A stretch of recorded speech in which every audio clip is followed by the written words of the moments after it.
Bonjour et bienvenue dans cette toute nouvelle vidéo, c'est Mayol de la chaîne Culturia et c'est un plaisir de vous parler aujourd'hui. Et aujourd'hui on se retrouve pour déjà la 27e vidéo sur ma chaîne et on va parler des modes et des temps des verbes. Plus en détail, nous verrons une définition des modes et du temps. Nous parlerons aussi des temps simples et des temps composés et je finirai par les différents sens et différents aspects des temps.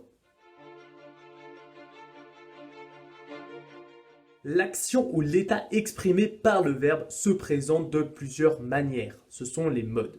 Elles se situent à un moment dans le temps.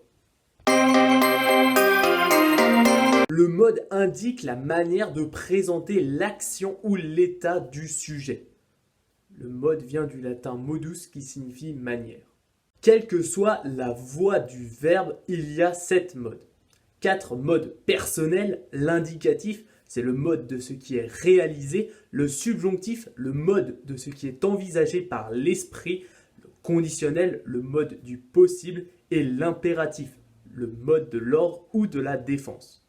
Il y a aussi 3 modes impersonnels, l'infinitif avec la forme verbale ou nominale, le participe présent avec la forme verbale ou adjectivale et le gérondif avec la forme adverbiale.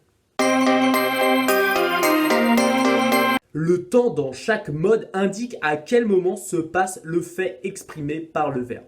Ce moment peut être présent, passé ou à venir, c'est-à-dire futur. Le présent indique que l'action se fait au moment où l'on parle, c'est-à-dire maintenant. Par exemple, je lis. Le passé indique que l'action s'est faite avant le moment où l'on parle, c'est-à-dire hier. Par exemple, j'ai lu. Le futur indique que l'action se fera après le moment où l'on parle. Par exemple, demain. Je lirai. Les temps simples des verbes actifs sont exprimés par un seul mot. Radical plus terminaison. Par exemple, avec le verbe lire, il lira, radical L-I-R, terminaison A.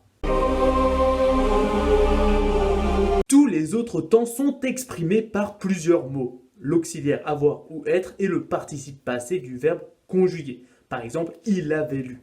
Auxiliaire avoir et participe passé du verbe lire, lu.